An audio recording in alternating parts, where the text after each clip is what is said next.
George Russell has been getting a lot of attention lately because Max Verstappen might join Mercedes, which could take George's job away. The British driver says he and Mercedes want to work things out together, but since Christian Horner got fired recently, could Russell be in trouble? And if he is, what team would be best for him with all the crazy stuff happening because of Verstappen and Red Bull having problems? The 2025 season is giving us amazing stories to talk about, especially with Christian Horner getting fired by Red Bull after working there for 20 years. More and more people think Verstappen will join Mercedes because he and Toto Wolff were seen together in Sardinia with their private jets. Sure, it might not mean anything, but why would they meet during these tricky times when Wolff always said that even if there's just a 1% chance to sign Verstappen, he'll try for it, and Russell knows this better than anyone. So even though he won a race in 2025 and has won 6 races total as a Mercedes driver, it's not sure that he'll stay with the team from Brackley when the new rules start. Max Verstappen has all the power, and as a 4-time world champion, he's definitely the driver everyone wants most. Whether we like it or not,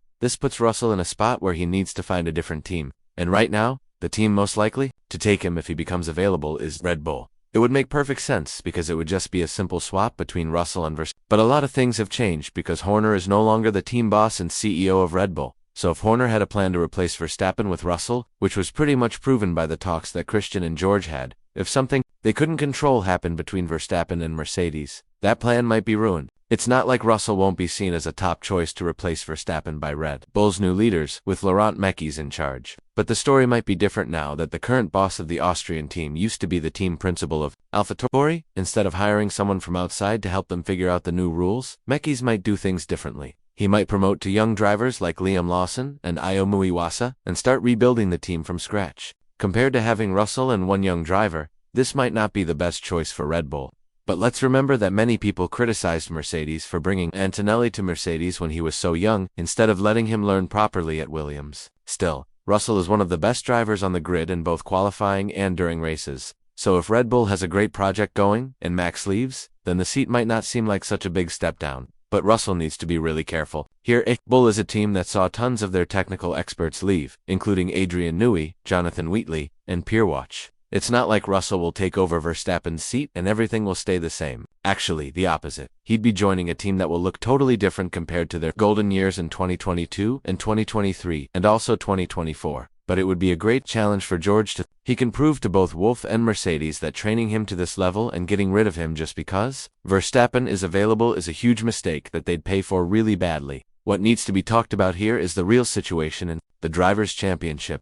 Russell is only 18 points behind Verstappen in the standings, and if he manages to pass him before the summer break and knock the Dutch driver out of the top 3, then he would help him activate his exit clause. Weirdly enough, it would put Russell out of the Mercedes seat. So he might think twice before performing at his absolute best to prove to his team that they'd be wrong to go after Verstappen at this point in George's career. But Horner leaving is putting a different view on this whole situation. The British boss might have seen Russell as the best possible replacement for Verstappen, and now that might not be the case at all. Everything should be known in the next couple of weeks around the summer break when Toto Wolff needs to make his decision. Will he put Verstappen next to Antonelli, and will Russell choose Red Bull as his next team?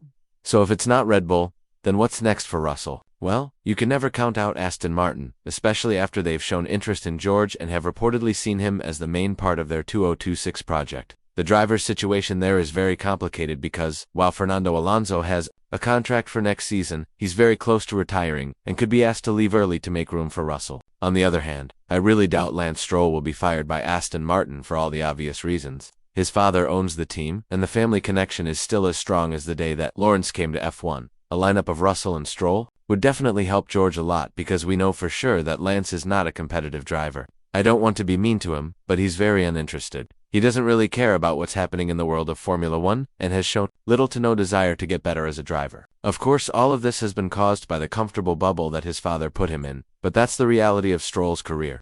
It could only mean good news for Russell because if the project led by Newey turns out to be successful, he would benefit a lot from it. Of course, there's a change of engines, and he would have to get used to Honda, but I don't think this would be too big of a problem. When you have top-quality facilities in Silverstone and the mastermind Newey working behind closed doors, if we compare the potential that Aston Martin and Red Bull have for 2026, I think the better team would be the Silverstone-based squad. They will go with a proven engine maker in Honda and a team made up of highly trained, skilled people like Newey, Andy Cole, and Don Fellows. Also, a lot has been invested in the facilities back in Silverstone. So if I were in Russell's position, I'd definitely listen to what Lawrence Stroll has to say to me. But at the end of the day, let's not forget that Russell is still a possible option for Mercedes. What we're reporting here are potential scenarios if Mercedes chooses to go with Verstappen and not with Russell. But in case they don't, Russell will remain the leader of the team going into 2026. And reports close to the team say that just because Verstappen and Mercedes have been in very close talks recently, it doesn't automatically mean that it's a done deal.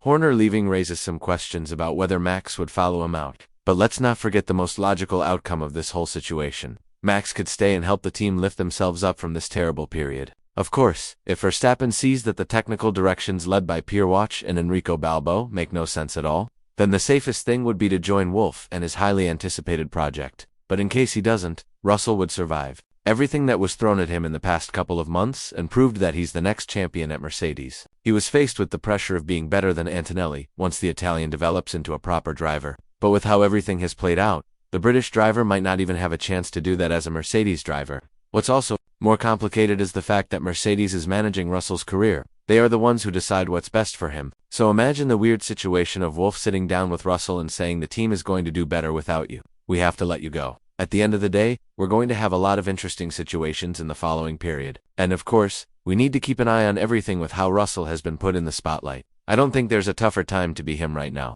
He survived Hamilton, he's been made the leader of Mercedes, and now, when he's at the best point of his career, and Mercedes might finally have a championship-winning car, he could be out of the team just like that because of chaos that he had no connection to whatsoever. With all this in mind, what team do you think would be the best one for Russell if he gets fired by Mercedes? And more importantly, do you think the Brackley-based squad is going to think twice before putting Verstappen in his seat? Let us know in the comments below, and once you do that, make sure to check out the video that's appearing on your screen right now. George Russell has been getting a lot of attention lately because Max Verstappen might join Mercedes, which could take George's job away. The British driver says he and Mercedes want to work things out together. But since Christian Horner got fired recently, could Russell be in trouble? And if he is, what team would be best for him with all the crazy stuff happening because of Verstappen and Red Bull having problems? The 2025 season is giving us amazing stories to talk about, especially with Christian Horner getting fired by Red Bull after working there for 20 years. More and more people think Verstappen will join Mercedes because he and Toto Wolff were seen together in Sardinia with their private jets. Sure, it might not mean anything, but why would they meet during these tricky times when Wolff always said that even if there's just a 1% chance to sign Verstappen, he'll try for it, and Russell knows this better than anyone. So even though he won a race in 2025 and has won 6 races total as a Mercedes driver, it's not sure that he'll stay with the team from Brackley when the new rules start. Max Verstappen has all the power, and as a 4-time world champion, he's definitely the driver everyone wants most. Whether we like it or not,